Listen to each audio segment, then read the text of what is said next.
पाहता गोवळी खाय त्यांची उष्टाबळी करीती नामाचे चिंतन गडी कान्होबाचे ध्यान आली द्यावी ठाई धावे वळत्या मागे गाई करीती नामाचे चिंतन गडी कान्होबाचे ध्यान एके ठाई काला तुका म्हणे भाविकाला करीती नामाचे चिंतन गडी कान्होबाचे ध्यान पांडुरंगा करू प्रथम नमन पांडुरंग करू प्रथम नमन दुसरे चरण संतांची या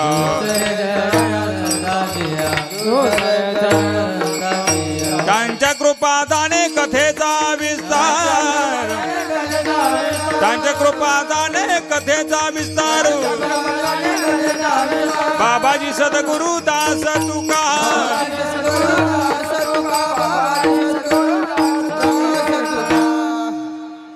महायोगपीठे तटे भीमरथ्यं वरं पुंडरिकाय धातु मुनीन्द्रय समागत्य तिष्ठन्तमानन्दकन्दं परब्रह्मलिङ्गं भजे पाण्डुरङ्गम् अलङ्कापुरी रम्यसिंहासनस्थं पदाम्बोजतेजस्फुटिकप्रदेशं विधीन्द्रादि दैवे सदा स्तूयमानं समाधिस्थमूर्तिं भजे ज्ञानदेवं नमो ज्ञानेश्वरा ज्ञानेश्वरा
शुक्लांबरं विचारसार परमामाद्यं जगद्व्यापिनीं विनापुस्तकधारणीं अभयदं जाडन्धकारापहं हस्ते स्फाटिकमालिकं विदधतीं पद्मासने संस्थितां वन्दे त्वां परमेश्वरीं भगवतीं बुद्धिप्रदां शारदां सोनो पंथ तथा कुनिजनतया मामासे बोलते नामे शंकर शंकरा शुभकरा निसंग जो संगती पुण्यश्लोकीचा पुण्यनगरीचा मोती खरा शोभतो ऐसा संतवरा शुभकरा दांडेकरा वंदितो दांडेकरा वंदितो दांडेकरा वंदितो वचन ऐका कमळापती माझी रंकाची विनंती कर जोडी तो कथे काळे हा आपण असावे जवळी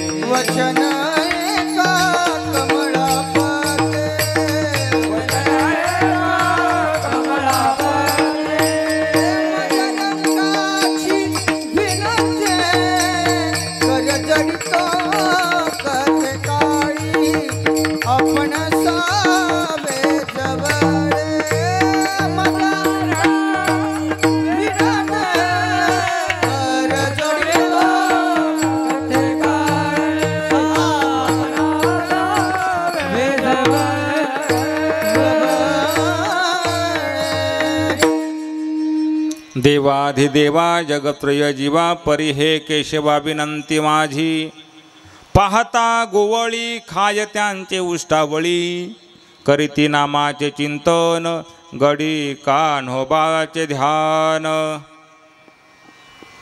भगवान स्वरूप अखिल कोटी ब्रह्मांड नायक करुणा वर्णालय भगवान माऊली ज्ञानोबरायांच्या पवित्र प्रांगणामध्ये सेवेकरता घेतलेला अभंग, सेवेकरता निवडलेला अभंग गवळणपर प्रकरणातला असून श्रीमंत श्रीसंत जगद्गुरु अग्रगण्य वैरागी मूर्ती विश्वभूषण वाणी सम्राट अलौकिक कल्पना आविष्कार वारकरी संप्रदायाचा प्रमोच्च बिंदू किंबहुना अक्षर ब्रह्म अवतरण विद्वतेचा मानबिंदू सकल संत कंठभूषण कैवल्य गुणी निधान अलंकापूर निवासी ज्ञानेश्वरी तुकोबरा यांचा 4 चरणांचा गोकुळातील गोपिका गोपाळ गवळणी आणि परमात्म्याच्या अतूट नात्याचं वर्णन करणारा अभंग. विठाला विठाला.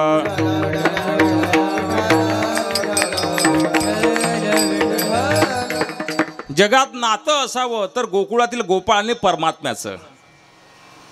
काय नातं होतं त्यांचं? पाहता पाहता देवानं त्या गोपाळांच्या ताटातलं उष्ट खावं.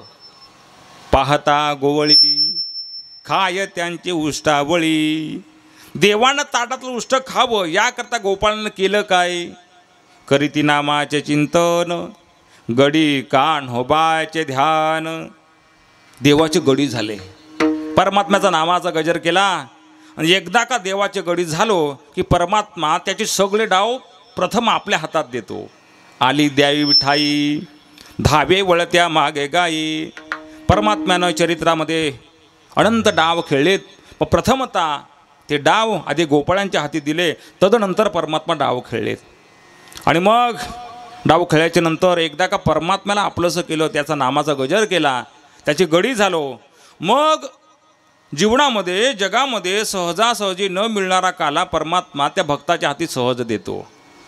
त्याकरता काय करावं लागतं?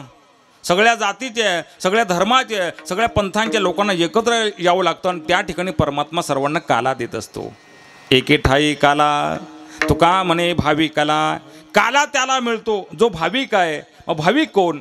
करीती नामाचे चिंतन गडी कान्होबाचे ध्यान. विठाला विठाला विठाला.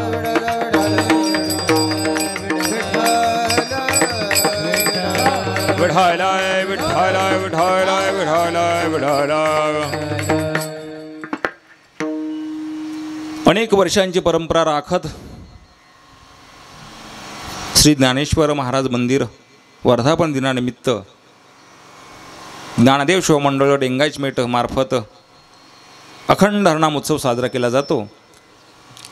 ज्याही वर्षी मोठ्या थाटामाटात आनंदात भक्ती भावनेने श्रद्धेने हा उत्सव पार पडतोय.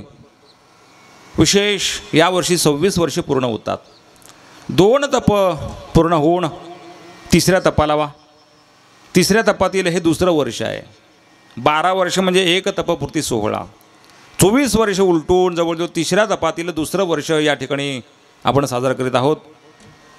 परमात्म्याच्या कृपेने हरिभक्तपरायण वैकुंठवासी गुंटोबंद बाबा माळी यांच्या आशीर्वादाने, हरिभक्तपरायण वैकुंठवासी लक्ष्मणबाबा गुडदे यांच्या आशीर्वादाने, हरिभक्तपरायण वैकुंठवासी शांताराम मामा गांगोडा यांच्या शुभ प्रेरणेने, हरिभक्तपरायण वैकुंठवासी देऊ महाराज वाघेरे यांच्या शुभ प्रेरणेने, एकनाथ महाराज मुकणे यांच्या नियोजनाने, ज्ञानदेव शिवमंडळ ग्रामस्थ मंडळी, पुरुष मंडळी, माता भगिनी, परिसर या सर्वांच्या सहकार्याने होत असलेला हा अखंड हरिनाम उत्सव. खरं तर उत्सवामध्ये आनंद येण्याकरता अनेक वर्ष साधना करावी लागते. तुमच्या स्वभावाच्या विचाराच्या नामाच्या गजरामध्ये साधना झाली की उत्सव तुमचा मोठा होत असतो. उत्सव तेव्हा मोठा होत असतो जेव्हा विचारांची उलथापालथ होते, शुद्ध विचारांचं बीजारोपण होतं आहे.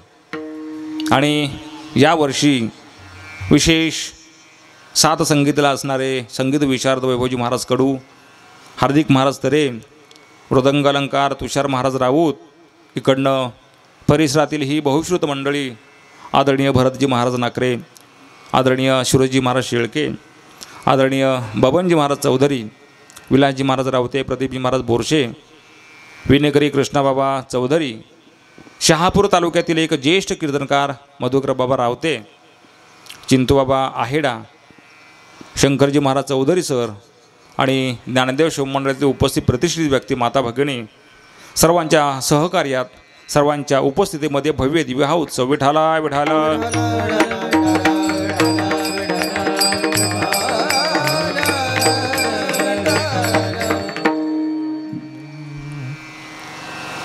उत्सवाचे प्रारंभी त्या उत्सवाकरता अनेक महात्म्यांचं योगदान फार मोठं असतं.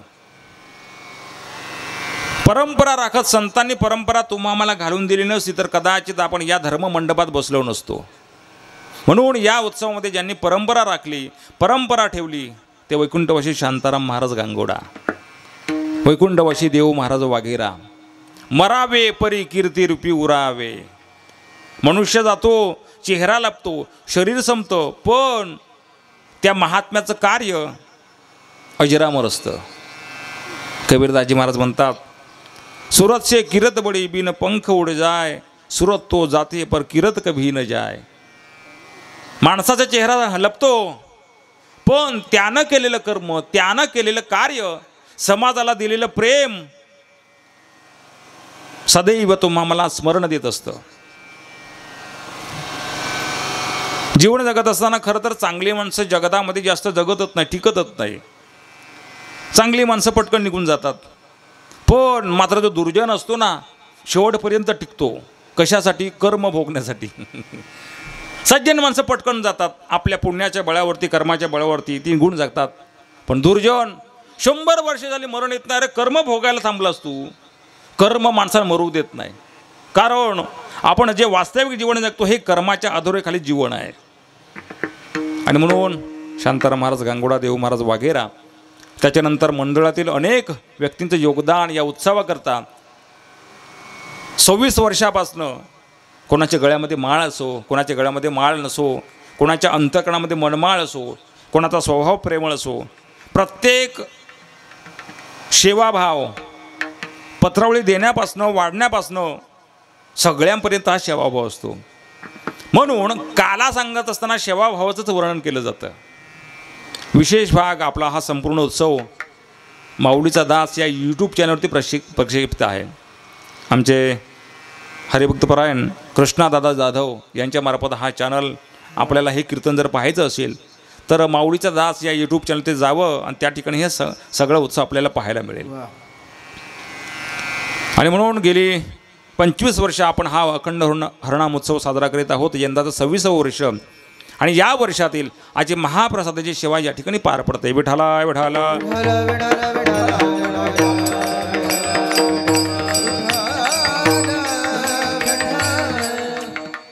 अनेक वर्ष झाली ज्या ठिकाणी उत्सव असतो, ज्या ठिकाणी पायी दिंडी असते, ज्या ठिकाणी अखंड हरिनाम सप्ताह असतो, त्या सप्ताहाच्या शेवटी काला कीर्तन करावंच लागतं. जोपर्यंत काला कीर्तन होत नाही तोपर्यंत आपला उत्सव अपूर्ण आहे. मग त्या काला कीर्तनामध्ये 1000 लोक असो, 1,00,000 लोक असो, 10 लोक असो, 2 श्रोते जरी असले, पण काला कीर्तन करणं अतिशय गरजेचं आहे. जोपर्यंत काला कीर्तन होत नाही तोपर्यंत उत्सवात पूर्णत्व नाही. म्हणून हे जे कीर्तन सुरू आहे, आपण काला कीर्तन करतो, या उत्सवाचे पूर्णत्वाचं कीर्तन आहे. आणि या उत्सवाच्या पूर्णत्वानिमित्त परमात्म्याच्या अनंत अवतारापैकी फक्त वक्त्यानं भगवान श्रीकृष्ण परमात्म्याचं चरित्र सांगावं. चरित्र ते उच्चारावे.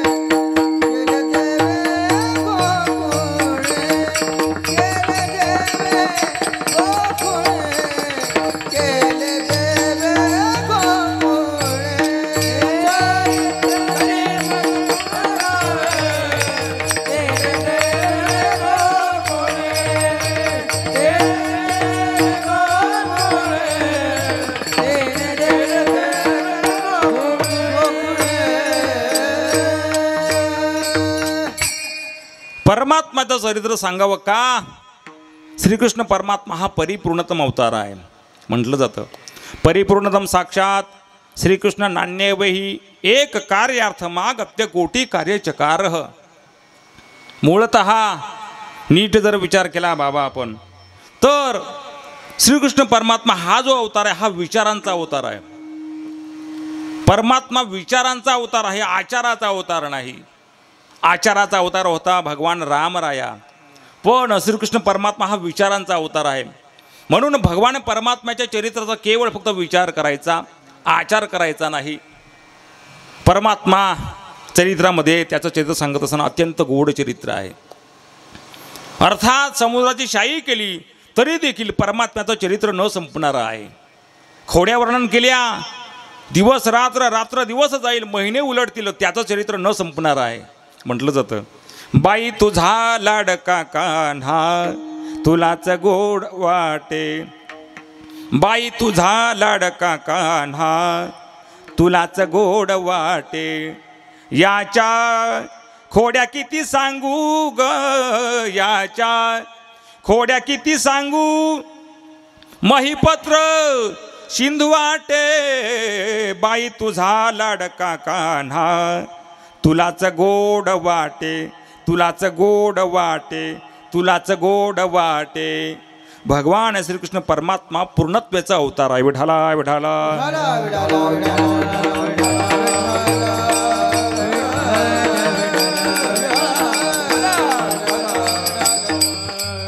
मग काला म्हणजे काय हो?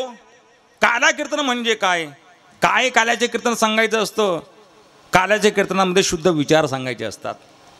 काला ही भक्ती क्षेत्रातली विशेष अवस्था आहे आणि आपल्या जीवनामध्ये ही भक्ती क्षेत्रातली विशेष अवस्था वाढती झाली पाहिजे. माऊलींची भाषा आहे, वर्षाकाळे सरिता वाढू लागे पंडुसुधा, का निज नवे म्हणजे ता श्रद्धा दिशे.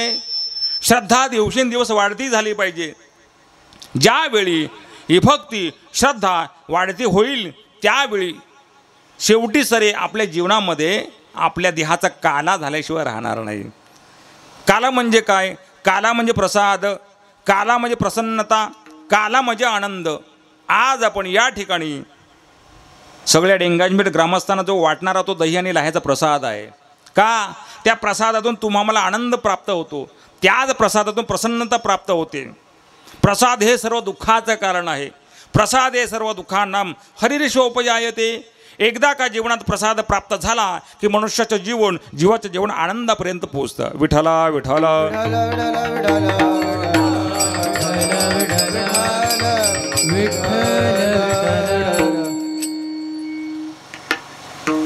मग जीवनामध्ये आनंद प्राप्त व्हावा, प्रसाद प्राप्त व्हावा, प्रसन्नता प्राप्त व्हावी, याकरता काय करावं लागेल?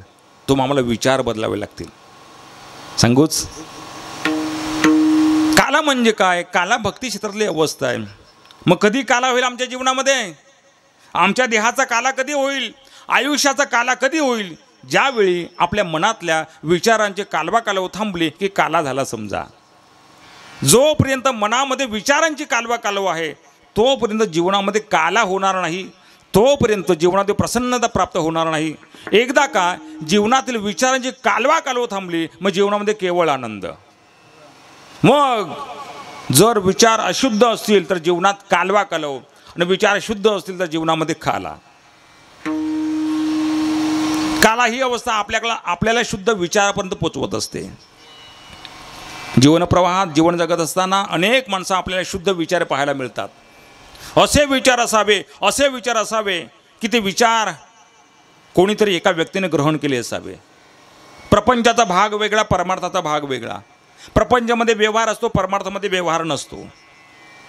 अध्यात्माच्या प्रांतामध्ये संत विचार प्रपंचाला सन्मान देतच नाही. का? तो दुःखाचा आहे. एका वाक्यामध्ये सगळे उत्तर आले. ज्यात दुःख आहे त्याचा विचार करायचा नाही, ज्यात सुख आहे, ज्यात आनंद आहे, ज्यात प्रसन्नता आहे त्याचा विचार करायचा. दैनंदिन घडामोडी प्रपंचामध्ये अनेक घडामोडी असतात. कधी कधी एखादा माणूस परिस्थितीने बराच श्रीमंत असतो, कधी कधी एखादा माणूस परिस्थितीने बराच गरीब असतो, कधी कधी मध्यम काळामध्ये तो जीवन जगत असतो. कधी कधी एका वेळी आनंद उपभोगणारा माणूस कधी कधी दुःखात येतो, कधी कधी दुःखातला माणूस सुखात येतो. त्याला प्रपंच म्हणतात.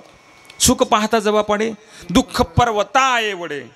म्हणून प्रपंचामध्ये संत विचार आपल्याला परवानगी देत नाहीत. परवानगी असते ती फक्त परमार्थामध्ये. विठाला विठाला.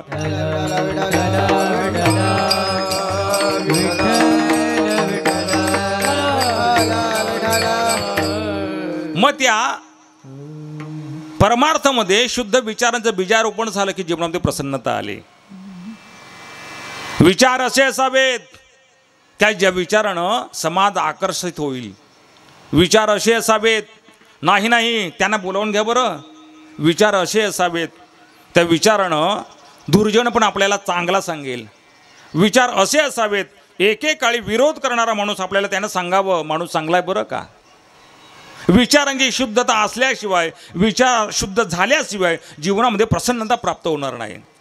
म्हणून जीवनामध्ये प्रसन्नता प्राप्त व्हावी, आनंद यावा, प्रसाद मिळावा असं वाटत असेल तर विचारांच्या शुद्धतेची गरज आहे. वास्तविकता जर आपण पाहिली तर आपण कुठलंही पाणी पित नाही बबन महाराज. का बरं? आल्यानंतर आपण विचारतो बिस्लरी आहे का, का ते पाणी शुद्धीकरणाचं आहे. एखादी विहीर लागली, त्या विहिरीतलं पाणी पटकन पितो, पण ओहळातलं पाणी आपण पटकन पित नाही. ते गढूळ पाणी आहे. त्या गढूळ पाण्यानं आपल्या अंतःकरणामध्ये काय होईल? इजा होईल, शारीरिक इजा होईल, पण विचार अशुद्ध होतील. ज्यानं त्रास होईल ती व्यक्ती, ती वस्तू आपल्या जीवनामध्ये आपण ग्रहण करतच नाही. परमार्थामध्ये तर फार बाधक ह्या गोष्टी आहेत. विचार शुद्ध, त्यानं जग जिंकलं. सगळं जीवन विचारांती चालतं बरं. जर 750 वर्षांपूर्वी माऊली ज्ञानोबांनी जर विचार दिले नसते तर खऱ्या अर्थानं आज जग प्रकाशित झालं नसतं. 42 वर्षांचं आयुष्य जीवन जगत असताना तुकोबारांनी विचार दिले नसते तर कदाचित आमचा माथा ठिकाणावर आला नसता. काही माणसं विचारतात, महाराज महाराष्ट्र राज्याची व्याप्ती सांगत असताना एका वाक्यात सांगाल का? एकानं प्रश्न केला मला, वैभव महाराज, महाराज महाराष्ट्र राज्याची व्याप्ती सांगत असताना एका वाक्यात सांगाल का? सांगा बरं, राज्याची एका वाक्यामध्ये व्याप्ती सांगा. काय सांगाल एका वाक्यामध्ये? अरे दादा, एका वाक्यात सांगायची गरजच नाही. हे राज्य, हा देश, हे जग एका वाक्यावरती चालतच नाही. एक वाक्य कशाला? फक्त जग हे चालतं फक्त 2 शब्दावरती. त्या 2 शब्दाचं नाव आहे ज्ञानोबा तुकोबा. ते 2 शब्द आहेत तुका म्हणे, ते 2 शब्द आहेत नामा म्हणे. 2 शब्दावरती जग चालतं. कुठल्याही कान्या कोपऱ्यात जा, त्या कोपऱ्यात गेल्याच्या नंतर तुम्हाला फक्त विचार ज्ञानोबा तुकोबाचे ऐकायला मिळतील. याच्या पलीकडे विचार जीवनामध्ये नाही. कुठेही जा तुम्ही, ज्ञानोबा तुकोबा. एक म्हटला, महाराज मी नास्तिक माणूस आहे, मी देवाला मानत नाही. संतांना म्हणतो का? नाही मानत. मग अहो मी मानतच नाही, आणि मी कीर्तनाला येत सुद्धा नाही, सप्ताला येत नाही. बस माझं जीवन कसं आहे?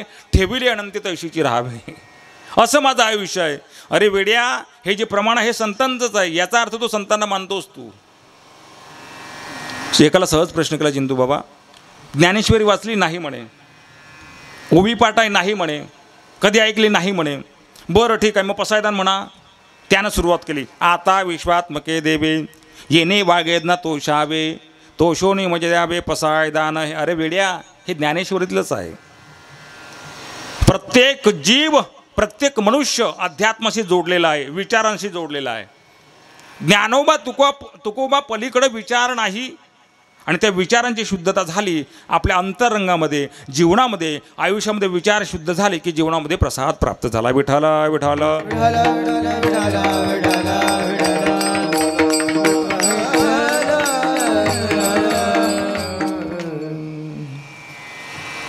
जीवन जगत असताना जीवनामध्ये अवतीभोवती अनेक माणसं दूषित विचारांची असतील, पण त्या दूषित विचारामध्ये आपले शुद्ध विचार परखडपणे त्यांच्यापासून उंच गेले हवेत, उंच जायला हवेत, उंच पाहिजेत.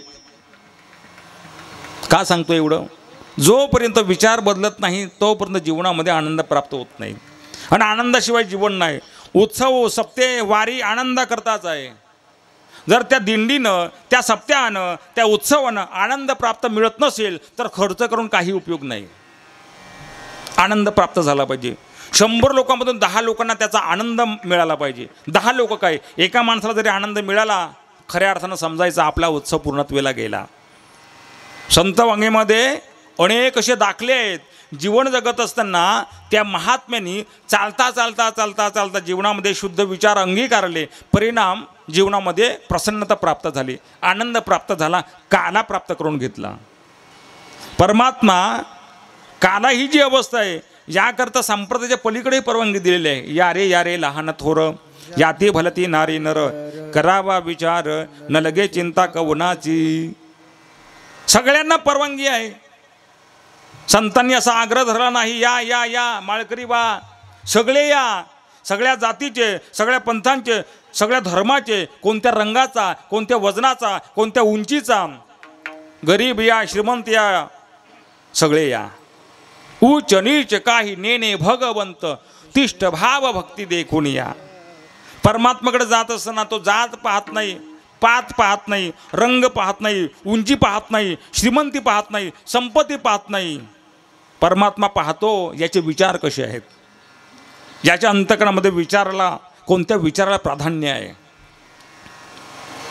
असे अनेक दाखले आहेत की त्या महात्म्याने पाहता पाहता पाहता पाहता परमात्म्याला आपलंसं करून घेतलं.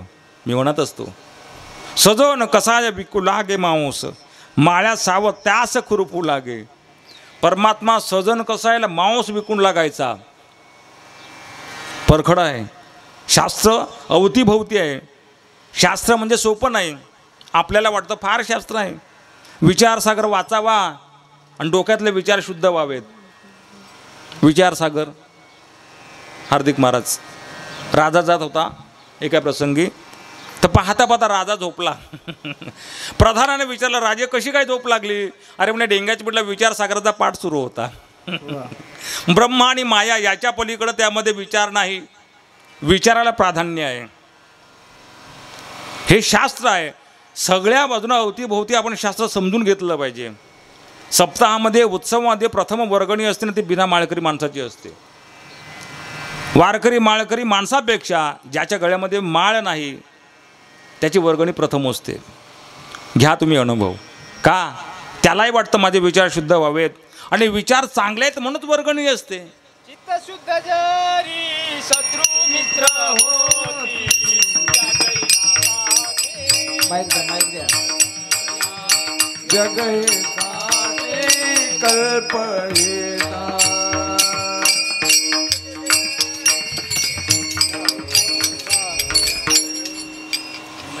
चित्त शुद्ध जरी शत्रू मित्र होती, व्याघ्रहीन खाती सर्पतया. शेळके बाबूने प्रमाण दिलं. विचार शुद्ध झाल्याशिवाय जीवनामध्ये आनंद प्राप्त होणार नाही. विचार शुद्ध झाल्याशिवाय जीवनामध्ये प्रसन्नता येणार नाही. म्हणून शास्त्र, भगवद्गीतेतला प्रत्येक श्लोक, प्रत्येक अक्षर तुम्हाकरता मंत्र आहे, शास्त्र आहे. शास्त्री हिताहितम, ज्यामध्ये मानवी जीवनाच्या कल्याणाचा विचार केला जातो त्याला शास्त्र असं म्हटलं जातं. शास्त्र. म्हणून खरं तर हे व्यासपीठ, ही गादी आम्हाला परवानगी देत असताना शास्त्रासंबंधी परवानगी देत असतं. ज्यामध्ये मानवी जीवनाच्या कल्याणाचा विचार केला जातो त्याला शास्त्र असं म्हटलं जातं. भगवद्गीतेमध्ये प्रत्येक श्लोकच काय, प्रत्येक अक्षर तुम्हाकरता मंत्र आहे. सातचे बोलाचे नवे शास्त्र, माऊलींची भाषा आहे. संसार जिनने हे शस्त्र, परी आत्मा अवतरविती मंत्र अक्षरीये. गीतेतला प्रत्येक श्लोक, प्रत्येक अक्षर तुम्हाकरता मंत्र आहे.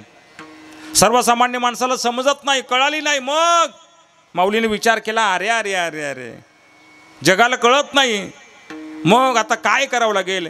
त्यावरती टीका केली आणि ज्ञानेश्वरी आली. 16व्या वर्षामध्ये माऊलींनी ज्ञानेश्वरी सगळा ग्रंथ लिहिला, सांगितला तुम्हाकरता. अजून काही म्हणा लागले, आम्हाला अजून कळत नाही. मग घ्या हरिपाठ. त्यानंतर हरिपाठ. अजून एक म्हणाला, माऊली अजून आम्हाला कळत नाही. मग संत सांगायला लागले, तुझ्यापेक्षा मग दगड बरा. हां, त्याहून दगड बरा देवा, तुला हेही कळत नाही, तेही कळत नाही.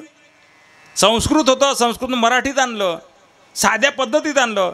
ज्ञानेश्वरी वाचता येत नसेल पण आपण श्रवण करावी. कितवं शतक होतं ज्यावेळी माऊलीने ज्ञानेश्वरी लिहिली? 12व्या शतकामध्ये ज्ञानेश्वरी लिहिलेली आहे. शके 1212 तै टीका केली ज्ञानेश्वरी. सच्चिदानंद बाबा दरे लेखक जाहला. आणि मग उर्वरित काम माऊलींनी नाथ महाराजांच्या हाती सोपवलंय. ते शतक आहे 15वं शतक. शके पंथमा प्रगट झालाय गोकुळ वाशिंग करता. खरं तर कोण सांगतो परमात्मा येत नाही? कोण सांगतो परमात्मा झोपत नाही? कोण सांगतो परमात्मा खात नाही? आपले विचार तिथपर्यंत पोचायला पाहिजेत. आपली दृष्टी, आपली नजर, आपला स्वभाव त्या विचारापर्यंत पोचला पाहिजे. जीवनातले विचार अत्यंत महत्त्वाचे आहेत. गढूळ विचार नसावे, शुद्धतेचे विचार असावे. गढूळ विचार असले तर जीवनामध्ये कालवा कालव होईल आणि शुद्ध विचार असले तर जीवनामध्ये काला झाल्याशिवाय राहणार नाही. ज्याचा शुद्ध भाव झाला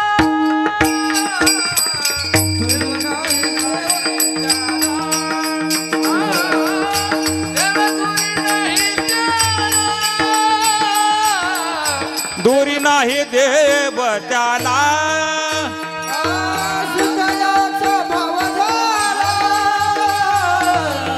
दोरी नाही देव त्याला,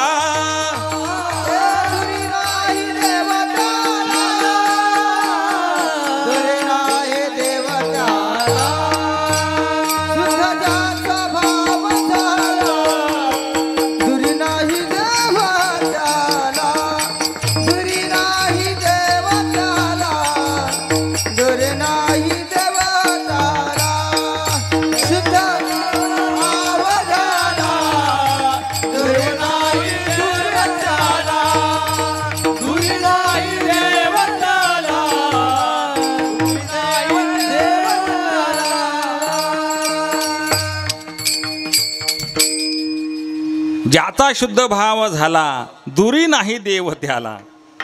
भाव म्हणजे काय हो? विचारांची शुद्धता प्राप्त झाली की अंतःकरणातला शुद्ध भाव झाला. विचाराला फार प्राधान्य आहे. कोण सांगतं परमात्मा येत नाही? कोण सांगतं देव झोपत नाही? कोण सांगतं परमात्मा खात नाही? वाङ्मयामध्ये अनेक दाखले आहेत. कौन कहता है भगवान खाते नहीं रे, संत नाम देव जैसे तुम खिलाते नहीं. कौन कहता है भगवान खाते नहीं रे, माता शबरी जैसे तुम खिलाते नहीं. कौन कहता है भगवान सोते नहीं रे, संत जनाबाई जैसे तुम सुलाते नहीं.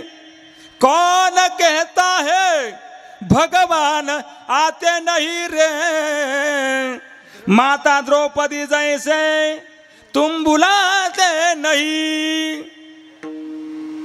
कौन कहता है भगवान आते नहीं रे, सब संतों जैसे तुम बुलाते नहीं. कोण सांगतं देव खात नाही, पीत नाही, झोपत नाही? विचार तिथपर्यंत पोचले पाहिजेत. भाव तिथपर्यंत पोचला पाहिजे. तुका मनेश मुख्य पाहिजे तो भाव, तुका मने मुख्य पाहिजे तो भाव, तुका मने मुख्य पाहिजे तो भाव, तुका मने मुख्य पाहिजे तो भाव, तुका मने मुख्य पाहिजे तो भाव, तुका मने मुख्य पाहिजे तो भाव, तुका मने मुख्य पाहिजे तो भाव, तुका मने मुख्य पाहिजे तो भाव. भावा पुढे देव शीघ्र उभा, भावा पुढे देव शीघ्र उभा, तुका मने मुख्य पाहिजे तो भाव, तुका मने मुख्य पाहिजे तो भाव, तुका मने मुख्य पाहिजे तो भाव, तुका मने मुख्य पाहिजे तो भाव, तुका मने मुख्य पाहिजे तो भाव, तुका मने मुख्य पाहिजे तो भाव, तुका मने मुख्य पाहिजे तो भाव, तुका मने मुख्य पाहिजे तो भाव. तुका म्हणे मुख्य पाहिजे तो भाव. वा शेळके बाबा, मुख्य भाव पाहिजे इथपर्यंत आपल्याला पोचायचं आणि बरोबर तुम्ही पोचवलात तिथपर्यंत. वा. खरं तर भाव तेव्हा जागा होईल जेव्हा विचारांची शुद्धता प्रगट होईल. एकदा का अंतःकरणामध्ये विचारांची शुद्धता प्रगट झाली मग त्या विचारा अंती तिथं भाव प्रगट होतो. प्रथम आधी शुद्ध विचार नंतर भाव. मग त्या गोकुळातील गोपाळांनी गवळींनी गोपिकांनी केलं काय? काही नाही. देवाप्रती शुद्ध भाव साठवला होता, देवाप्रती शुद्ध विचार साठवले होते. परिणाम ज्या अर्थी परमात्म्याविषयी आपण भाव साठवतो, विचार साठवतो, त्या अर्थी जीवनामध्ये परमात्मा आपल्याकडे धाव घेत असतो. एवढंच काय, परमात्म्याशी एकदा का नातं जोडलं, देवाला आपलंसं केलं, आपण त्याला अर्पण केलं, आपलं शरीर, आपलं तन मन अर्पण केलं की परमात्मा आपल्याकरता सदैव तत्पर असतो. आणि मग त्या गोकुळातील गोपाळांनी आपल्या जीवनामध्ये शुद्ध विचार साठवले, भाव साठवला. परिणाम देवानं ताटातलं उष्ट खालं. अभंगाचं प्रथम चरण. पाहता गोबाळी पाहता गोबरे पाहता गोबाळी पाहता गोबरे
पाहता गोवळी खाय त्यांची उष्टावळी. एकदा का जीवनामध्ये शुद्ध विचार बाळगले, भाव प्राप्त झाला की परमात्मा ताटातलं उष्ट खातो. पाहता पाहता देवानं गोकुळातील गोपाळाच्या ताटातलं उष्ट खाल्लंय. पाहता पाहता गोवळी याचा अर्थ गाईच्या धारा काढणारे, दूध काढणारे. पहा बरं, अनेक शब्द आहेत तिथं. ब्रजवासी आहेत, गोवळी आहेत. जो गाईचा धारा काढतो, दूध काढतो, त्याला गोवळी असा शब्द आहे. पाहता पाहता देवानं त्यांच्या ताटातलं उष्ट खाल्लंय. पाहता गोवळी विठाला विठाला विठाला विठाला.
पंढरीनाथ भगवान मौली ज्ञानेश्वर महाराज की जय. जगत तुकाराम महाराज. विठालाय विठालाय विठालाय विठालाय विठालाय विठालाय विठालाय विठालाय.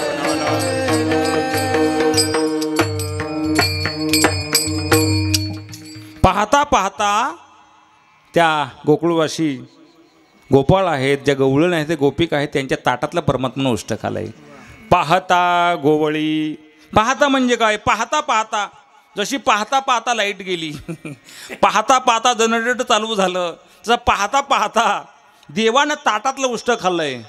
इथं मुलगा आईच्या ताटातलं उष्ट खात नाही हां, इथं पत्नी नवऱ्याच्या ताटातलं उष्ट खात नाही, नाही का. इथं भाऊ भावाच्या ताटातलं उष्ट खात नाही, इथं बहीण बहिणीच्या ताटातलं उष्ट खात नाही. तिथं देव आहे परमात्मा. म्हणून शुद्ध विचार एकदा प्राप्त झाले, भाव तयार झाला की परमात्मा आपल्या ताटातलं उष्ट खायला तयार असतो. प्रथमतः जीवनामध्ये त्या गोपाळीने जीवनामध्ये शुद्धतेच्या विचारांचा अवलंब केला आहे. नीट आपण जर दृष्टी फेकली ना, जर आपण जर पाहिलं तर अवतीभोवती अशी गढूळ विचारांची माणसं फिरतात. चारही दिशा काय 10 दिशेला आपल्या अवतीभोवती गढूळ विचारांची माणसं असतात. आणि या गढूळ विचारांच्या माणसापासून सावध राहा. ही गढूळ विचारांची माणसं तुमच्या संगतीत आली का तुमचे विचार गढूळ झाल्याशिवाय राहणार नाही. दुर्जन संगतीत आला की दुर्जनाचे संग, त्याचे विचार, गढूळ विचार तुम्हाला शरीराला प्राप्त होतात. म्हणून गढूळ विचारांचे लोक आहेत, ही वेळीच माणसानं बाजूला ठेवली पाहिजेत. ढेकणाच्या संगे हिरा जो बंगला, ढेकणाच्या संगे हिरा जो बंगला, ढेकणाच्या संगे हिरा जो बंगला, ढेकणाच्या संगे हिरा जो बंगला, कुसंगे नाडला साधू कैसा, कुसंगे नाडला साधू कैसा, ढेकणाच्या संगे हिरा जो बंगला, ढेकणाच्या संगे हिरा जो बंगला, कुसंगे नाडीला साधू कैसा, कुसंगे नाडीला साधू कैसा, ढेकणाच्या संगे हिरा जो बंगला, ढेकणाच्या संगे हिरा जो बंगला. ढेकणाच्या संगे हिरा जो भंगला. आता हिरा म्हणजे साधी वस्तू आहे का. कुसंगे नाडूला साधू तैसा. विचारांचा विचार करायचा आहे आपल्याला. अवतीभोवती अनेक अशी माणसं आहेत, अनेक मंडळी आहेत की ही अशुद्ध विचाराचे गढूळ, यांना भंगार विचार म्हणतात. मी माझ्या आयुष्यामध्ये अशी अनेक माणसं पाहिलीत बरं. जीवन जगत असताना अवतीभोवती अनेक भंगार विचाराची माणसं भेटतात. दिसायला विद्वान, फार डिग्र्या घेतलेल्या, स्वतःला मोठा म्हणणारे, पण ही भंगार विचाराचे लोक असतात. आणि या भंगार विचारांच्या लोकांच्या संगतीत राहिलं तर तुमचे विचार भंगार होतील. म्हणून जीवनात पाऊल टाकत असताना, पुढे प्रवास करत असताना असं पाऊल टाका, या भंगार विचाराच्या माणसापासून माझ्या आयुष्यात धोका आहे, सोडून द्या हा भंगार विचार. तुला आता शेवटचा रामराम. जोपर्यंत त्या व्यक्तीला आपण रामराम करत नाही तोपर्यंत तुमचं पाऊल पुढे जाऊ शकत नाही. म्हणून जीवनात पुढे जायचं असेल तर ओळखा, भंगार विचारांचे लोक ओळखायला शिकलं पाहिजे. हा माणूस, याचे विचार अत्यंत भंगार आहेत, इकड नाही बोलतो तिकड नाही बोलतो, इकड नाही बोलतो तिकड नाही बोलतो, याचा अर्थ याचे विचार भंगार आहेत. म्हणून माणसानं भंगार विचारांचे लोक ओळखायची आणि त्याला रामराम करायचं. बस बाबा, माझं आयुष्य स्वातंत्र्य आहे. म्हणून त्या गोकुळातील गोपाळांनी आपल्या जीवनामध्ये साठवले शुद्ध विचार. विचार काय, त्या विचारांचे भाव प्रगट झाला, परिणाम परमात्म्यानं ताटातलं उष्ट खाल्लंय. पहा बरं, जर शत्रूला जिंकायचं असेल तर तुमच्या अंतःकरणामध्ये कपट असावं लागेल. शत्रूला जिंकायचं असेल तर, नाही का, पत्नीला जिंकायचं असेल तर तुमच्याकडे पैसा लागेल, पैसा बघून मारत. हां, त्याच्यानंतर तुम्हाला मित्र जिंकायचं असेल तर तुमच्याकडे प्रेम पाहिजे, त्याच्याशिवाय तुम्हाला मित्र जिंकता येणार नाही. अजून काय, अनेक गोष्टी आहेत. राजाला जिंकायचं असेल तर तुमच्याकडे कला पाहिजे, कसली तरी कला हवी, त्या कलेशिवाय तुम्हाला राजाला जिंकता येणार नाही, नाही का. त्याच्यानंतर परमात्म्याला जिंकायचं असेल तर तुमच्या अंतःकरणामध्ये भाव लागेल, त्याच्याशिवाय देवाला तुम्हाला जिंकता येणार नाही. प्रथम म्हटलं आपण, शत्रूला जिंकायचं असेल तर कपट असल्याशिवाय शत्रूला जिंकता येणारच नाही.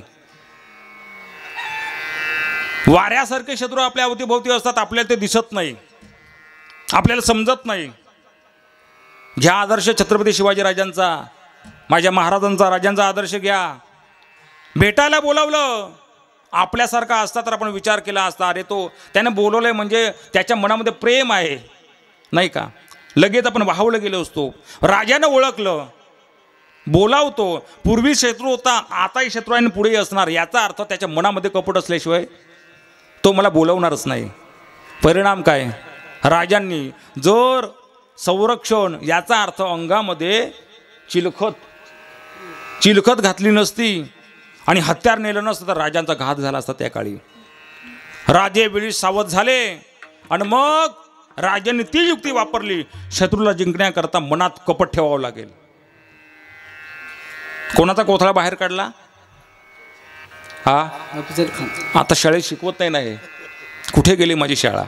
कुठे गेला तो अफजल खान? इतिहास कधी शिकवणार आता? बस फेसबुक, ट्विटर, व्हॉट्सअप, अजून काय इंस्टाग्राम, अजून टेलिग्राम. तुषार महाराज अजून आहे का एखादं? काही आहे ना? एवढंच का? अजून कुठला तरी ग्राम येईलच थोड्या दिवसांनी. कुठे ठेवली शाळा? कुठे गेला इतिहास? छत्रपती शिवाजीराजे कोण होते? छत्रपती संभाजी महाराज कोण होते? छत्रपती संभाजी महाराज कोण होते हे जगाला कळावं, देशाला कळावं, राज्याला कळावं, याच्याकरता दिग्दर्शकांना पिक्चर काढावा लागला. सगळ्यात मोठी शोकांतिका आहे. खरं आता लोकांना किंमत कळायला लागली. छत्रपती संभाजी राजांचं बलिदान देशासाठी काय, धर्मासाठी काय? काय बलिदान होतं धर्मासाठी? काय बलिदान होतं? कातडी सोडली होती शरीर, कातडी सोडली, इथपर्यंत भागलं नाही त्या औरंग्याचं. कातडीला सोडल्याच्या नंतर नखं काढली, जिवंत नखं काढली, उपटली. पायाच्या अंगठ्या तोडल्या, असं म्हणतात, पायाच्या अंगठ्या तोडल्या. त्याच्यानंतर छत्रपती संभाजीराजे त्या औरंग्याच्या डोळ्यात नजरानजर करून बोलायचे, अरे औरंग्या किती त्रास देशील, पण जब तक शरीर में जान है तब तक मेरा धर्म है.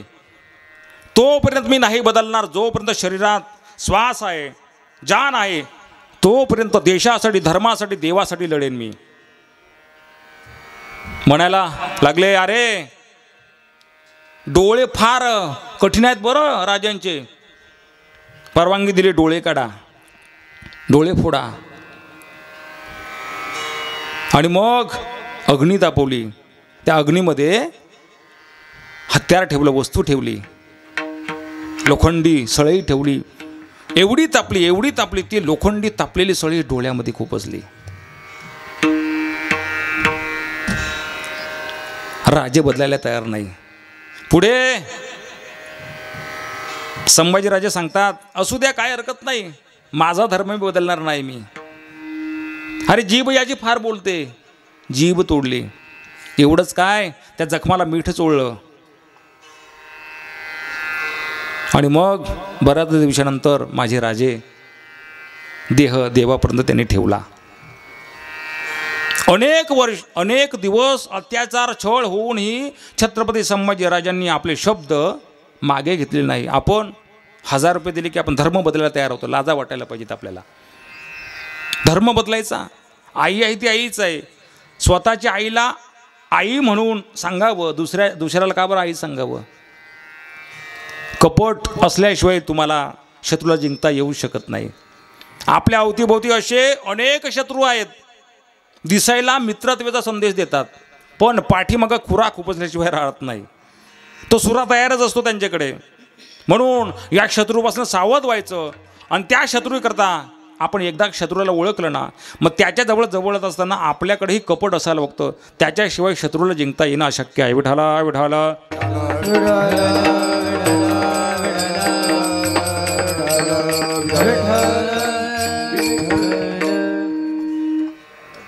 आणि मग मित्राला जिंकायचं तर प्रेम पाहिजे. प्रेम. परमात्म्याला जिंकायचं होतं तर भक्त सुदाम आहे ना, फक्त पुरचुंडीमध्ये लहानशे पोहे नेले. परिणाम गाव सोनियाचा दिला गा. सोनियाचा गाव दिला. आपल्याला वाटतं त्या पोहेमध्ये देव आपल्याला आपला होईल. त्या पोहेमध्ये अत्यंत भावपूर्ण श्रद्धा होती त्या सुदामाची. भावे गावे गीता सुख करोनिया चिता, तुझे भाव आहे देव, हरी हा सुलभ उपाव. गावे गावे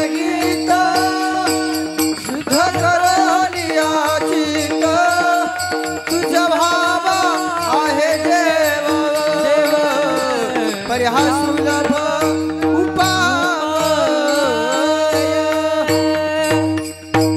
भावे गावे गीत शुद्ध करुणी या चित. पत्नीला जिंकायचे असेल तर पैसा हवा आपल्याकडे, त्याच्याशिवाय पत्नीला जिंकता अशक्य आहे.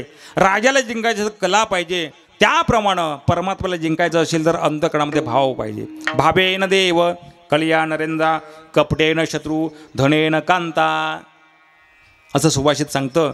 जर तुम्हाला देवाला जिंकायचं असेल, आणि मी प्रश्न असा विचारतो, परमात्मा भक्ताकडे, जगाकडे, समाजाकडे, तुम्हामाकडे पाहत असताना देव काय पाहतो? उत्तर आहे का त्याचं? देव भक्ताकडे पाहत असताना देव भक्ताची गाडी पाहत नाही, देव भक्ताची माडी पाहत नाही, देव महिला मंडळ आपली साडी पाहत नाही, नाही का बाबा? देव भक्ताचा रंग पाहत नाही, त्याची उंची पाहत नाही, त्याची श्रीमंती पाहत नाही. देव भक्ताकडे पाहत असताना त्याची दाढी पाहत नाही. देव भक्ताकडे पाहत असताना त्या भक्ताचे, त्या बाबाचे चेले किती आहेत हे देव पाहत नाही. त्या बाबाच्या दिंडीत लोक किती चालतात हेही पाहत नाही. त्याच्या अवतीभोवती त्याच्या हातामध्ये किती लोक आहेत हे पाहत नाही. त्याच्या खिशामध्ये किती रुपयांचे नोटात देव हे पाहत नाही. देव भक्ताकडे पाहत असताना त्याच्या अंतःकरणाचा शुद्ध भाव पाहतो. अंतरीची घेतो गोडी गोडी, अंतरीची घेतो गोडी अंतरीची घेतो गोडी अंतरीची घेतो गोडी. पाहे जोडे भावाची, पाहे जोडी भावाचे, देव सोयरा सोयरा सोयरा, देव सोयरा दिनाचा. पाहे जोडी भावा, पाहे जोडी भावा, देव सोयरा देव सोयरा, देव सोयरा देव सोयरा. काही ना लागे भावाची कारण तुका म्हणे आण विठोबाची, तुका म्हणे आण विठोबाची. काही ना लागे भावाची कारण तुका म्हणे आण विठोबाची, तुका म्हणे आण विठोबाची. देवाला भावाशिवाय काही लागत नाही. व्यवहाराचा भाव नाही, पैशांचा भाव नाही. इथला भाव, शुद्ध भाव ज्याला सांगतात, तो दिसत नाही, अदृश्य रूपाचा आहे. एकदा का चरित्रामध्ये जीवन जगत असताना भाव तयार झाला की देव प्राप्त झाला. भावाशिवाय देव नाही. म्हणून देव पाहत असताना तुमच्याकडे भाव किती आहे, कोणत्या भावानं उत्सवात येता, कोणत्या भावानं वर्गणी देता, असा काही विषय नाही. हे घ्या माझे 10,000 रुपये. उत्सववाले सप्ताहवाले का भिकारी नाहीत, ते शुद्ध भावानं दिलं पाहिजेत, तर त्याचं तुम्हाला पुण्य आहे. जर तुम्ही मनोभावे जर आर्थिक मदत जर केली नसेल तर पैसे देऊनही त्याचं पुण्य तुम्हाला प्राप्त होणार नाही. भावातूनच तुम्हाला ते द्यावं लागेल. म्हणून देवाला प्राप्त करायचं असेल तर भाव पाहिजे. आणि एकदा का भाव प्राप्त झाला की परिणाम परमात्मा ताटातलं उष्ट खातो. पाहता गोवळी खाय त्यांचे उष्टावळी. त्या गोकुळवासईने, गोपाळने आपल्या जीवनामध्ये भाव प्रगट केला, परिणाम परमात्म्यानं ताटातलं उष्ट खाल्लं. कथा सांगितली जाते, ज्यावेळी अक्रूर परमात्म्याला नेण्याकरता आला, देव परमात्म्याला नेण्याकरता आला. परमात्म्याला नेण्याकरता आल्याच्या नंतर जसा रथ त्या गावामध्ये गोकुळामध्ये पोचला आणि अक्रूरानं रथ सजवायला सुरुवात केली. गोकुळशी पाहतात, गोपाळ पाहतात, गवळणी पाहतात, अरे अरे अरे अरे अरे गावामध्ये कधी असा रथ आला नाही. का बरं रथ सजवायला सुरुवात केली? हार लावले होते, फुलं लावली होती, का बरं? काय कारण काय असावं? आणि मग पट्ट दिवशी त्या गवळणीच्या डोक्यामध्ये टूप पिटले, कदाचित हा रथ देवासाठी तर नसेल ना. आणि मग त्या गवळीने धाव घेतली आणि यशोदेला विचारू लागल्या, काय ग मैया, अगं मा कोणासाठी रथ? बोले नंदाची पटराणी सद्गदित होऊनी, मथुरेशी चक्रपाणी जातो गे साजनी. मैया सांगायला लागली, माता सांगायला लागली, अगं हा रथ देवा करता आहे, कृष्णा करता आहे. चालला आता तुमचा कृष्णा. गवळीने विचारतात तिला, कोणासाठी रथ, कशासाठी रथ? गवळण म्हणती यशोदेला कोठे गे सावळा कारत शृंगारीला सांगे वो मजला. कोणासाठी रथ, कशासाठी रथ? ती सांगते कृष्णासाठी रथ आहे, कृष्णासाठी रथ आहे. आणि मग जशा त्या निघाल्या तशा अक्रूराकडे धावतच आल्या. हे अक्रूरा, मला वाटलं होतं, आम्हाला वाटलं तू तर चांगला आहेस, पण नावाप्रमाणेच खटाळ निघालास रे. तुझं नाव जसं तिरकं मोडकत आहे ना त्याप्रमाणेच निघालास तू.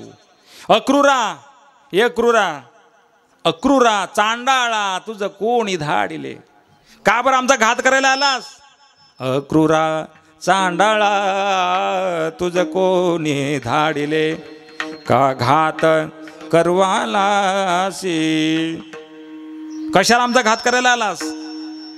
आणि मग तेव्हा त्या विनवणी करू लागल्या. हे अक्रूरा, तुला हात जोडतो, विनवणी करतो, एक जीवदान दे. नको ना नेऊस माझ्या कान्हाला, नको ना नेऊस माझ्या कन्हैयाला, नको ना नेऊस माझ्या देवाला, एक जीवदान दे. हात जोडायला लागल्या. नको नेऊ भगवान,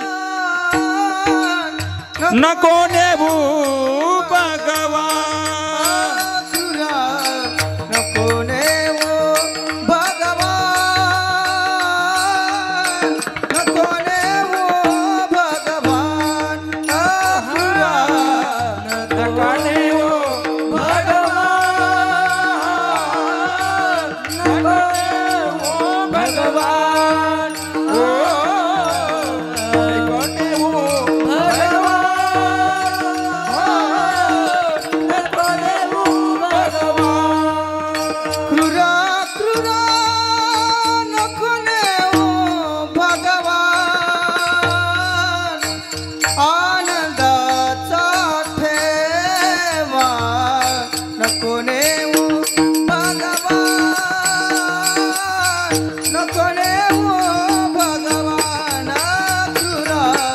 नको नेऊ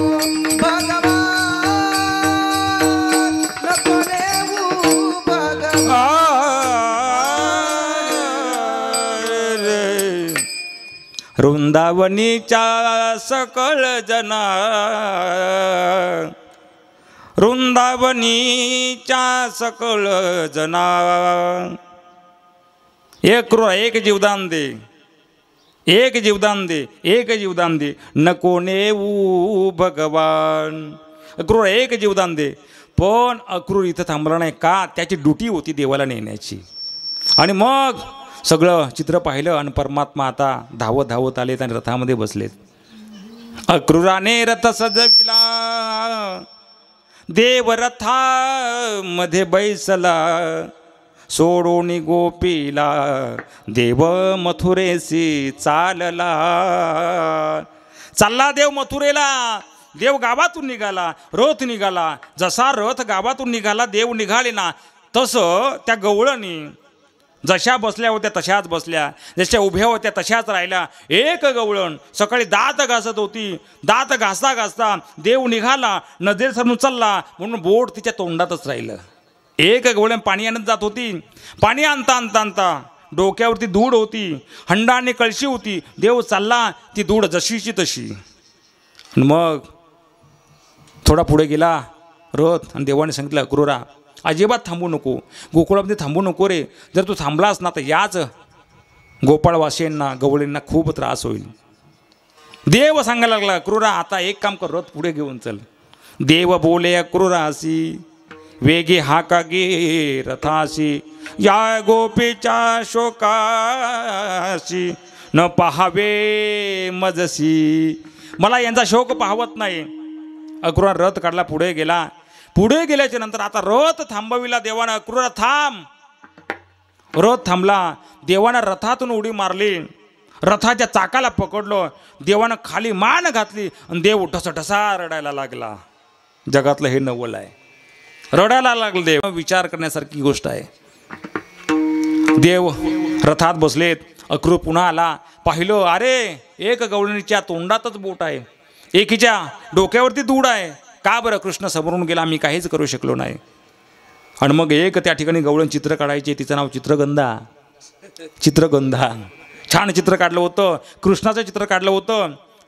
मग अक्रूर पाहतो, अगं काय ग तुझं नाव? माझं ना चित्रगंधा. नावाप्रमाणे चित्र काढलंस, पण एक विसरलीस. काय? कांती काढलीस तू, मोर पंख काढलास तू, वस्त्र काढलंस तू, सगळं काढलंस, पण देवाला पाय काढायचे विसरलीस. अरे अक्रूरा, पाय मुद्दाम काढले नाही. तुझ्यासारखा अक्रूर माझ्या गोकुळात जर आला तर त्यानं माझ्या देवाला घेऊन जाऊ नये याकरता मी मुद्दाम पाय काढले नाही. काय भाव असेल? सगळा हा कथाभाग भावाचा आहे. एवढा भाव साठविला. देव गेल्याच्या नंतर जैसे थे स्तब्ध उभे आहेत. परिणाम त्या गोकुळातल्या गोपाळांनी अंतकरणामध्ये भाव साठविला. परमात्म्यानं ताटातलं उष्ट खाल्ले. पाहता गोवळी खाय त्यांची उष्टावळी.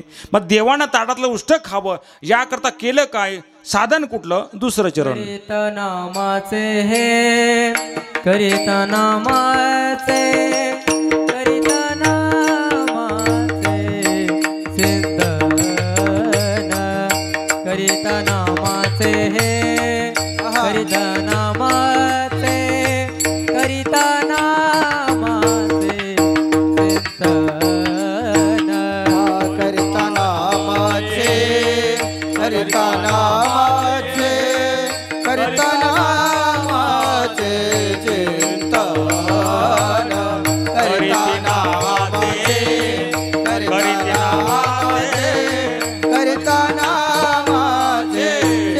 चिंतन, करीत नामाचे हे, करीत नामाचे, करीत नामाचे चिंतन, करीत नामाचे, करीत नामाचे, जय हो.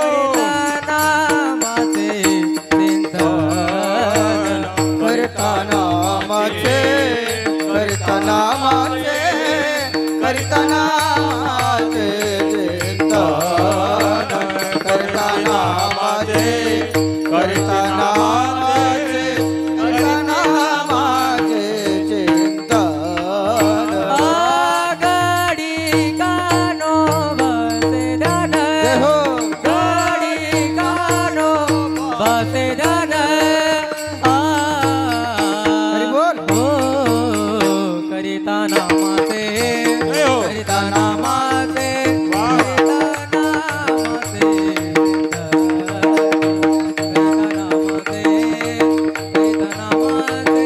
करीत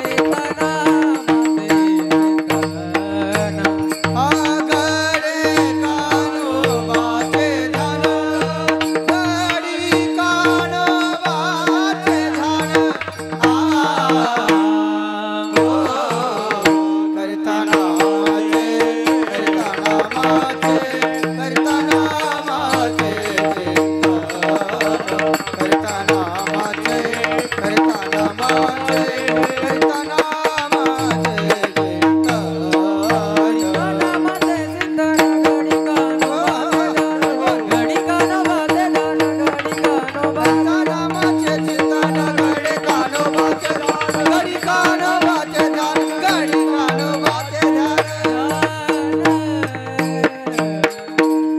करीती नामाचे चिंतन, गडी कान्होबाचे ध्यान. पा परमात्म्यानं ताटातलं उष्ट खावं याकरता केलं काय? गडी कान्होबाचे ध्यान. गडी होऊन कान्होबाचं ध्यान केलंय. पहिलं करीती नामाचे चिंतन, नामाचं चिंतन केलंय. अर्थात काय? जीवनामध्ये नामाला अंगीकारलंय. आता आज नामपर जरी कीर्तन नसेल तरी नामाला महत्त्व या काल्या प्रसंगात देखील तुकोबांनी दिलेलं आहे. करीती नामाचे चिंतन. जोपर्यंत नाम ही साधना आहे जीवनामध्ये, जीवन जगत असताना मनुष्य साधक सिद्ध पुढची अवस्था आहे. मनुष्य जीवनामध्ये जीवन जगत असताना जोपर्यंत नामाला प्राधान्य देत नाही तोपर्यंत परमात्म्याचं वर्मत्व आम्हाला कळत नाही. करीती नामाचे चिंतन. आणि 4 युगातलं हे जे युग आहे, मूळतः हे जे युग आहे कलियुग, या कलियुगामध्ये प्रथम नामाला जास्त महत्त्व दिलेलं आहे. महिला मंडळाकरता कामामध्ये काम, काही म्हणा राम राम, जाईल भव श्रम, सुख होईल दुःखाचे. ऐकण्यात सुख आहे पण घामामुळं दुःख आहे नाही का. गरम एवढं होतं आहे. आम्ही तर वरती आहोत, आम्ही काय करावं. करीती नामाचे चिंतन. चिंतू बाबा त्या स्वयंपाकामध्ये नाम टाकलं पाहिजे तर त्या स्वयंपाकाला चव येते नाही का. सप्ताहामध्ये नाम टाकलं पाहिजे तर सप्ताहाला नाही का. चालताना गाडी चालवताना त्यामध्ये नामाचं पेट्रोल टाकलं पाहिजे तर ती गाडी चांगली चालते मग ती गाडी चांगली चालवली तर ती लक्ष्मी, आणि मग नाही चालवली तर मग तो यम. पाय मुडला, अरे पाय मुडला म्हणजे चांगली चालव ना गाडी तू परत दा नाही का. प्रत्येक गोष्टीमध्ये प्रत्येक वस्तूमध्ये तुम्ही नाम ओतलं पाहिजे, त्याच्याशिवाय त्या कार्यामध्ये तुम्हाला चव येणार नाही. नाम ही कलियुगातली सोपी साधना आहे. नामसंकीर्तन साधन पै सोपे. त्या गोकुळवासियांनी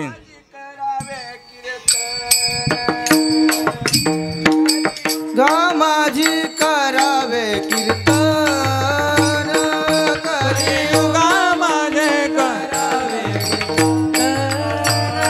कलियुगा माझे करावे कीर्तन तेने नारायण जैला भेटी तेने नारायण जैला भेटे कलियुगा माझे करावे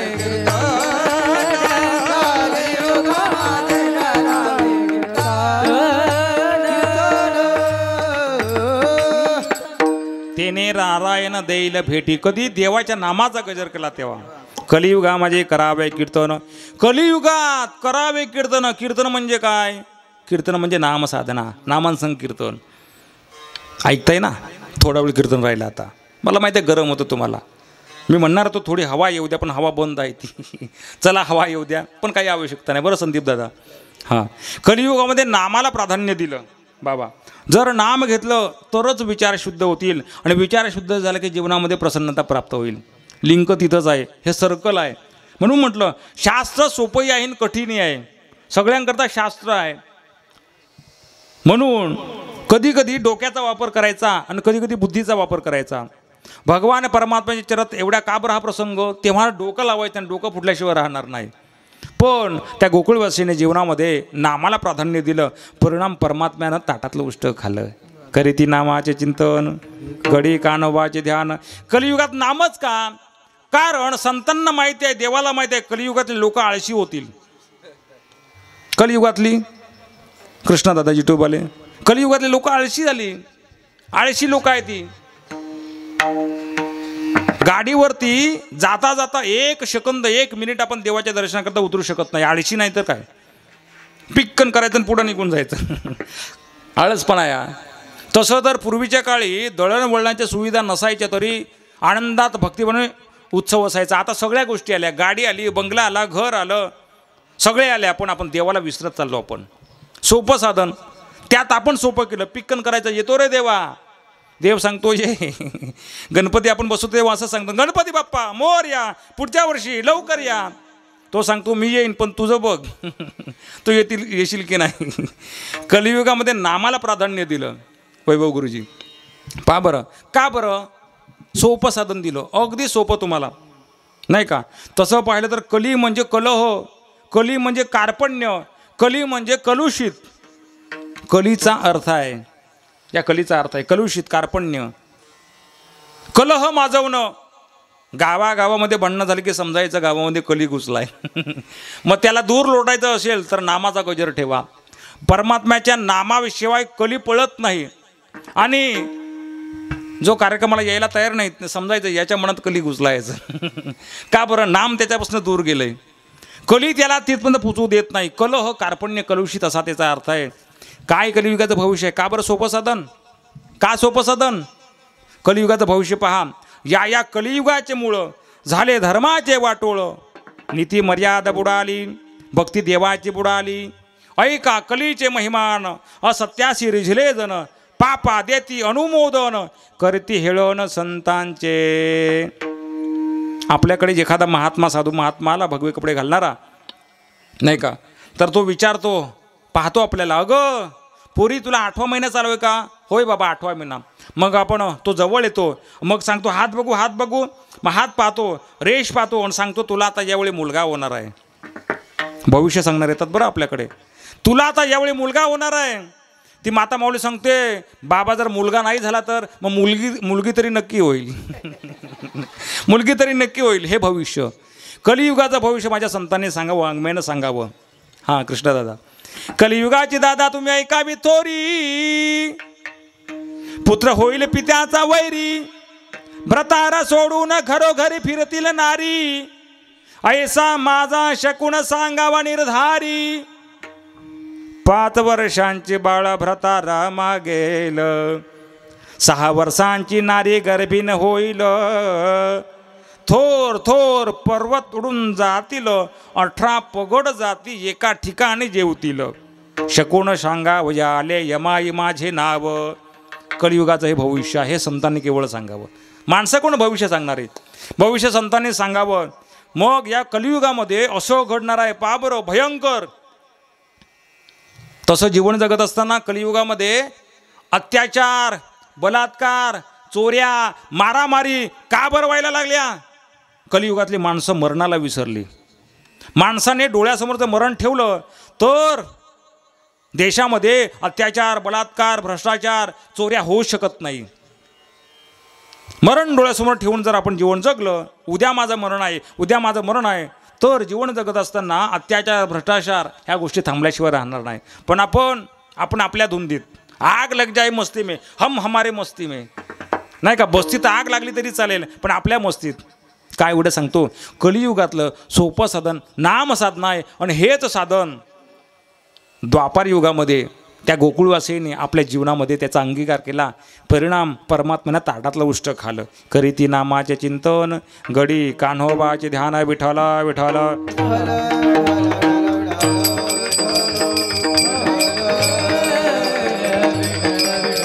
आणि देवाच्या नामाचा गजर केला की परमात्मा डाव आपल्या हाती देतो. आली द्यावी ठाई, धावे वळत्या मागे गायी.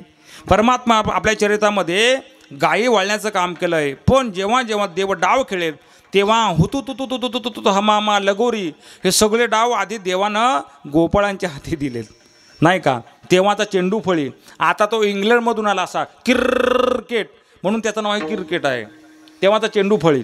आली द्यावी ठाई, धावे वळत्या मागे गायी. आपल्या जीवनात आयुष्यामध्ये हे डावच चालू आहेत.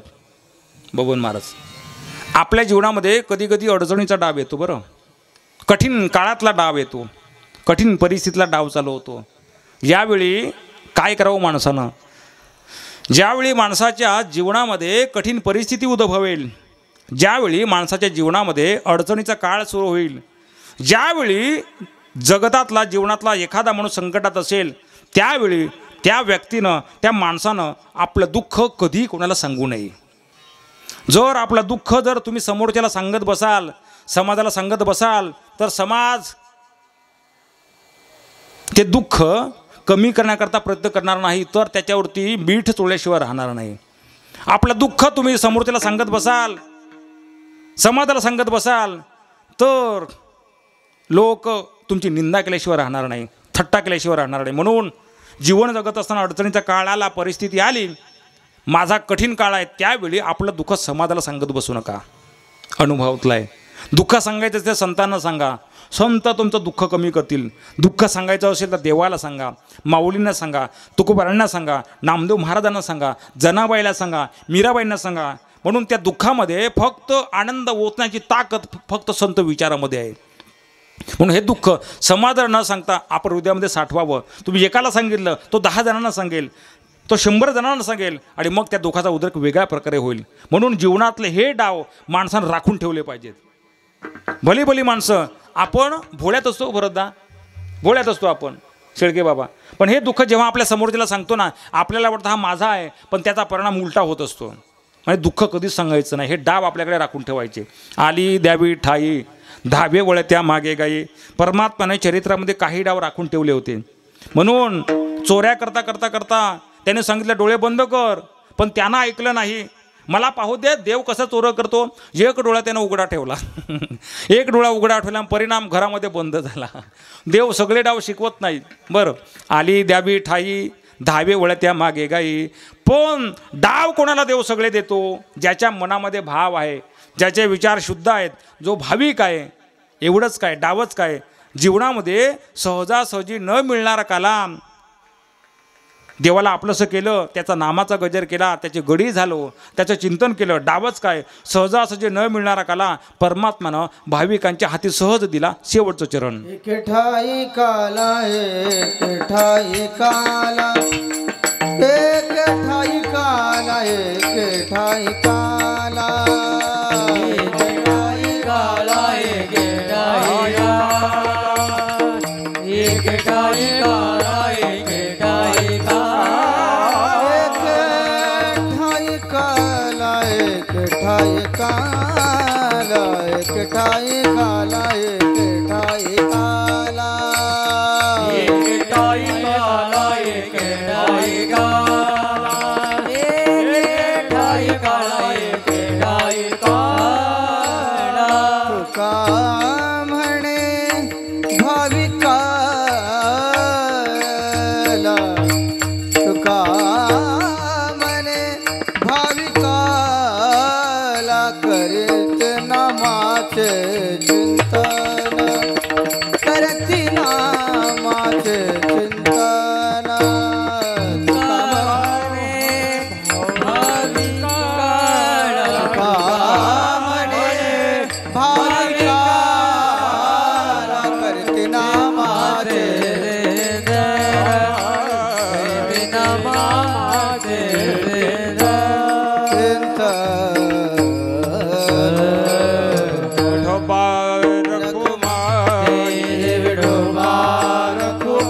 जातं. एके ठाई काला, तुका म्हणे भाविकाला असं म्हटलं जातं. काला कीर्तन म्हटलं की त्याच्यामध्ये परमात्म्याची एक चरित्र, एक खोडी सांगावी.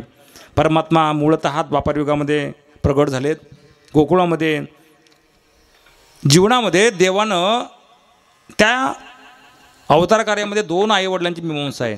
पहिलं म्हणजे बंदीखान्यातले वसुदेव देवकी माता, आणि दुसरी म्हणजे एक यशोदा आणि नंदराजा. पण त्या गोकुळामध्ये प्रथमतः परमात्मा इथे प्रगट झालेत, तदनंतर ते गोकुळामध्ये गेलेत. अयोनी संभव न हो काही श्रमी, नामयाचा स्वामी प्रगटला. श्रीकृष्ण परमात्मा हा असा अवतार आहे. तिथून गोकुळात गेल्याच्या नंतर त्या ठिकाणी परमात्म्यानं लहानपणीच खोड्या करायला सुरुवात केली. पण लहानपणी ज्यावेळी पुतना मावशीला बांबूळ भट्टाला परमात्म्यानं मारलंय, त्यावेळी गोकुळवासी विचार करतात, नंद राजाच्या जन्मलेलं बाळ सर्वसामान्य नसून हा साक्षात परब्रह्म आहे. परब्रह्म निष्काम तो हा गवळिया घरी, वाक्या वाळू अंध कृष्ण नवनीत चोरी. अर्थात परमात्मा साधा नव्हता. पाहता पाहता पाहता पाहता देव रांगायला लागले, तळवे तळहात टेकीत, डाव्या गुडघ्याने रांगत. आणि मग देवाने चोऱ्या करायला सुरुवात केली. चोऱ्या करायला सुरुवात केली.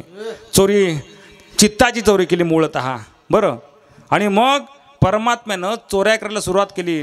पाहता पाहता पाहता पाहता पाहता पाहता पाहता पाहता बसला काय गावात पाहता पाहता पाहता पाहता फोटो काढून घ्या. यशोदा मैयाकडे आता तक्रार यायला सुरुवात झाली. सप्त्यात पण असते ना तक्रार, एक तरी माझी आल्याशिवाय राहत नाही. तक्रार आहे सप्त्याची. हे आयुष्य तक्रारीतच आहे. पण असो काय आता, संगतीचा परिणाम आहे तो. माझीरांची संगत केली तर माझीच बनेल ना माणूस. नाही का? म्हणून शुद्ध विचारांची संगत केली की माणूस शुद्ध विचारी होतो. बबन महाराज म्हणून म्हटलं, गढूळ विचारी माणसांची संगत करायची नाही, शुद्ध विचारी माणसांची संगत करायची, तर जीवन प्रसन्नतेपर्यंत पोहोचेल. आपला अट्टास तोच आहे सध्या, प्रयत्न तोच चालू आहे. आणि मग देव मोठा व्हायला लागले, चोऱ्या करायला लागले. यशोदा माझ्याकडे आता तक्रारी आले. यशोदे यशोदे कृष्णाला सांगावे, राहावे का जावे,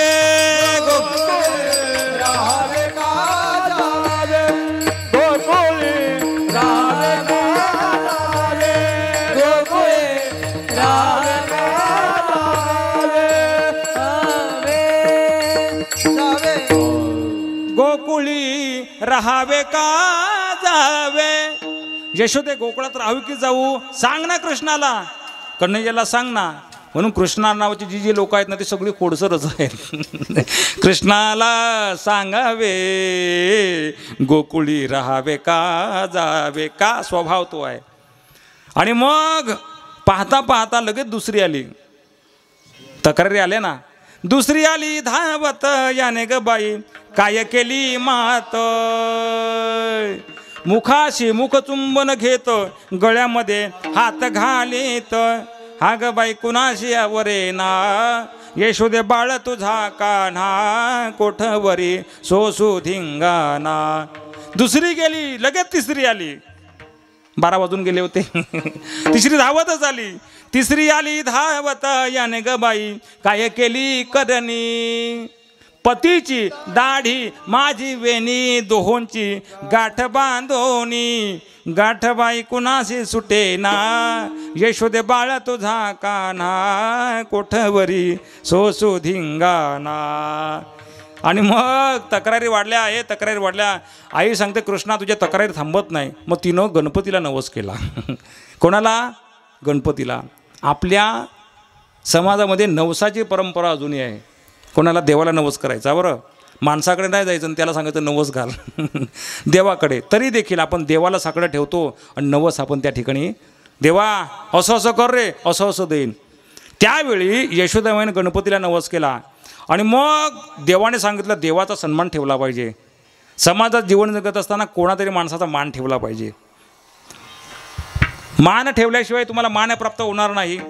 जर तुम्ही समोरच्याला जसं द्याल तसं तुम्हाला प्राप्त होईल. जसं पेराल तसं तुम्हाला त्याचं झाड, त्याचं बीजारोपण होईल.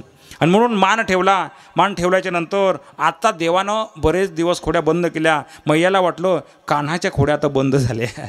खोड्या बंद झाल्या. काही नाही, अरे कृष्णा देवाला नवस केला होता, मग काही नाही, मोदक बनावं लागतील. बरं बरं बरं, लाडू बनावं लागतील, पेढे बनावं लागतील. बनवलं आणि मग सगळं देवासमोर ठेवलं. यशोदा सांगते कृष्णा अरे माचीस विसरली, घर जरा लांब होतं, माचीस विसरली. काही नाही, तोपर्यंत हे मोदक सांभाळ, लाडू सांभाळ, बरं सगळं सांभाळ, मी आलीच. मैया गेली, माचीस घेऊन आले, तोपर्यंत मोदक गायब झाले. हे कृष्णा मोदक काय झाले, काय झाले? कृष्णा सांगतो आई आई या गल्लीतून इकडनं काळा काळा काळा काळा लांब शेपटीचा एक प्राणी आला होता. त्याच्यावरती मोठ्या पोटाचा बाबा बसला होता. त्याने सगळे मोदक खाल्ले. इथपर्यंत खोड्या केल्या. एका प्रसंगात देवानं देवाला खाऊन टाकलंय. तेव्हा मैया विचारते देव काय झाला, अरे गणपती काय झाला? तेव्हा देव सांगतो मैया अगं माते काय विचारते, देवाशीचा पुशी देव काय झाला? एवढ्या खोड्या केल्या, एवढ्या खोड्या केल्या. मग आता मैया विचार करते बस आता तुला शाळेत जावं लागेल. तेव्हाची शाळा गाई चारणं. तुम्ही गाया घेऊन सारे गोपाळ, तुम्ही गाया घेऊन सारे गोपाळ रानात. तुम्ही गाया घेऊन सारे गोपाळ रानात या. तुम्ही गाया घेऊन सारे गोपाळ रानात रानात या, तुम्ही वनात या, रानात या, तुम्ही वनात या. गाया घेऊन सारे गोपाळ रानात या या या या या या. तुम्ही गाया घेऊन सारे गोपाळ रानात या या या. गाया घेऊन सारे गोपाळ रानात या. तुम्ही गाया घेऊन सारे गोपाळ रानात या या या या. तेव्हाची शाळा गाई चारणं. आणि मग सगळ्यांनी सांगितलं पेंद्या सुदामा वाकड्या चला रे गाई चारायला, शाळेत चला. खांद्यावरी कांबळी, हातामध्ये काठी आणि मग डोक्याला मोरपंख लावलंय आणि परमात्मा गाई चारण्याकरता शाळेत निघाले. खांद्यावरी कांबळे, हातामध्ये काठी, खांद्यावरी कांबळे, हातामध्ये काठी. हातामध्ये कांबळे, हातामध्ये काठी. हातामध्ये कांबळे, हातामध्ये काठी. चारित धेनु सावना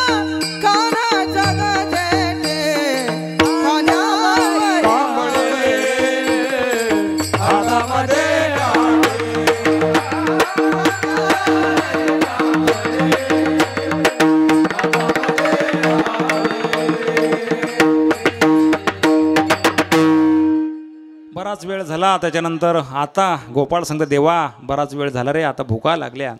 आणि मग काय खेळायचे सुख, काय कीर्तनाचे सुख, हा पोटाला भूक लागली देवा आता थांबव. आणि मग देवानं सांगितलं चला सगळे एकत्र या. आणि त्यावेळी परमात्म्यानं सर्वांना मिळून केला तो काला. ज्ञानेश्वर माऊली महाराज ज्ञानेश्वर माऊली, महाराज ज्ञानेश्वर माऊली, मूळतः आज आपण जो काला करणार तो दह्याने लह्याचा काला आहे. हा फक्त शरीर पुष्टी करता आहे. मनाचा चंचलपणा जावा याकरता हरिनामाचा खिचडी काला आहे. पण मूळतः खरा जो काला आहे तो काला या जीवनात शिवापर्यंत पोहोचावं, या जीवनात देवापर्यंत पोहोचावं त्याला म्हणतात अभेदाचा काला. तुका म्हण